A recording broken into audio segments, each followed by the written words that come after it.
जैसे हमारा e learning classes चल रहा है, आज हमारे लेक्चर का 5वां लेक्चर है, जिसमें यूनिट फर्स्ट है और डीएलएड सेकंड ईयर के लिए है।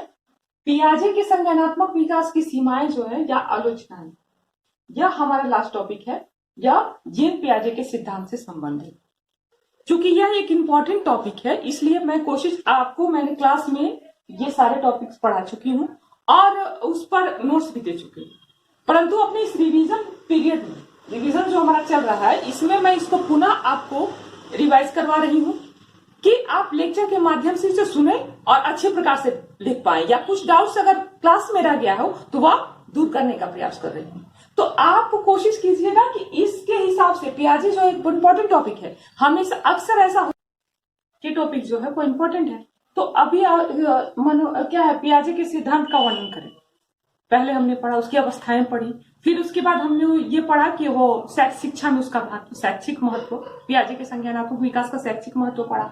फिर अब हम लोग जैसे कि सारे सिद्धांत की कुछ आलोचनाएं, कुछ सीमाएं होती है, उनके कमियों के बारे में भी वर्णन कितनी बार पूछता है एग्जाम में।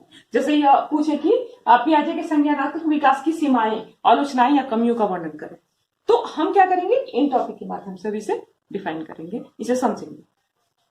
तो 4 तरह से क्वेश्चन आपको आ सकता है। सिद्धांत का वर्णन करें, इनका शिक्षा में क्या महत्व है, इनकी आलोचनाएं या सीमाएं, इनकी जो अवस्थाएं। तो इस तरह से जिस भी प्रकार से मैं ये प्रयास कर रही हूँ कि ये क्वेश्चन किसी भी तरह से आए तो आप इस एग्जाम में अच्छे प्रकार से लिखें। तो अब हमारा जो टॉपिक आता है, पियाजे के संज्ञानात्मक विकास की क्या क्या प्रॉब्लम्स है, क्या क्या आलोचनाएं, इनकी क्या क्या आलोचनाएं की गई है, क्या कमियों को गिनाया गया है।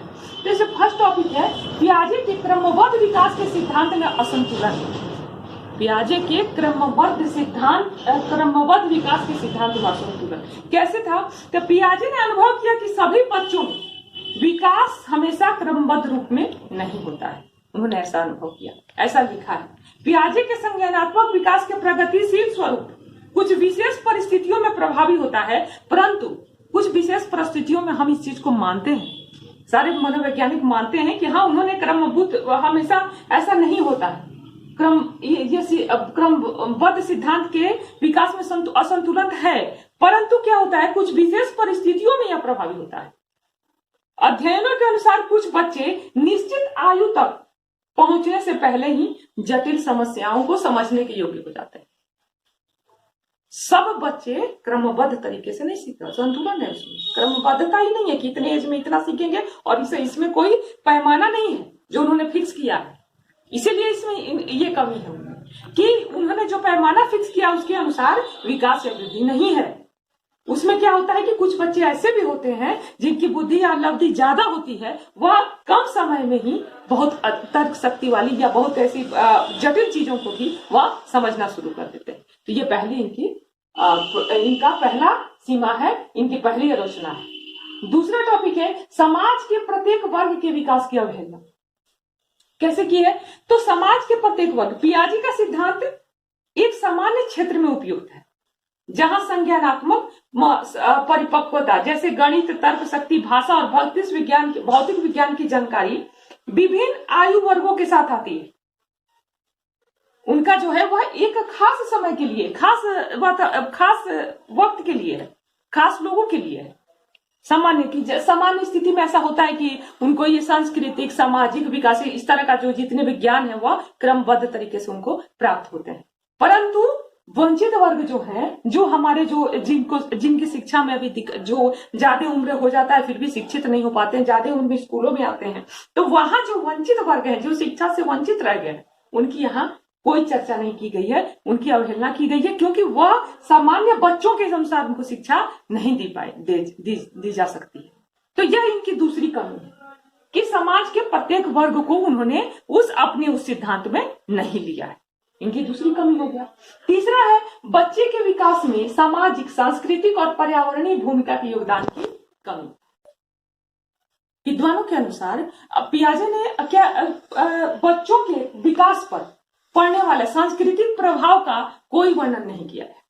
उन्होंने सिर्फ यही कहा है, एक जो औपचारिक शिक्षा, इसके अंतर्गत ये सामाजिक और क्या कहते हैं कि सांस्कृतिक जो शिक्षा जो बच्चों पे जो उन्हें एक मतलब सांस्कृतिक एक अच्छा विकसित इंसान एक हर तरह से विकसित इंसान बनाती है, उन चीजों का वर्णन उन्होंने नहीं किया है। उन्होंने एक खास दायरे की शिक्षा का वर्णन किया। तो सांस्कृतिक प्रभाव का उन्होंने कोई वर्णन नहीं किया। पियाजे के अनुसार एक बालक विकास के विभिन्न स्तरों को पार करता हुआ अपने अंतिम चरण में पहुंचता है। एक सामान्य विकास का उन्होंने जो सिद्धांत बनाया है उसी को पार करता हुआ विकास के अंतिम चरण में पहुंचता है। परंतु बालक के विकास में वातावरण के सामाजिक, सांस्कृतिक और पर्यावरण की भूमिका अत्यंत महत्वपूर्ण है। सामाजिक अंतःक्रिया बालक को विश्वव्यापी स्तर पर उसके संज्ञानात्मक विकास में वृद्धि करती है तथा इस दृष्टि से भी पियाजे का संज्ञानात्मक विकास सिद्धांत जो है वह तर्क संगत नहीं है। क्योंकि अगर बच्चे में सांस्कृतिक रूप से वह सही रूप से, तो वह क्या कहते हैं कि एक फल की, एक ऐसे कठोर फल की तरह हो जाएगा जिसमें कोई मतलब एक सरसता ही नहीं रहेगी। उसमें वह चीजों में सौंदर्य देख ही नहीं पाएगा, सुंदरता देख ही नहीं पाएगा। उसके अंदर अगर सांस्कृतिक भावना नहीं हुई तो वह चीजों को जोड़ नहीं पाएगा।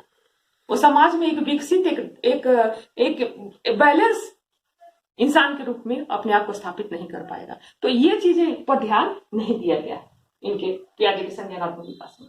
दूसरा, चौथा इनका जो पॉइंट है वह न्यू नेटिविस्ट तथा विकास की मनोवैज्ञानिक अवधारणा।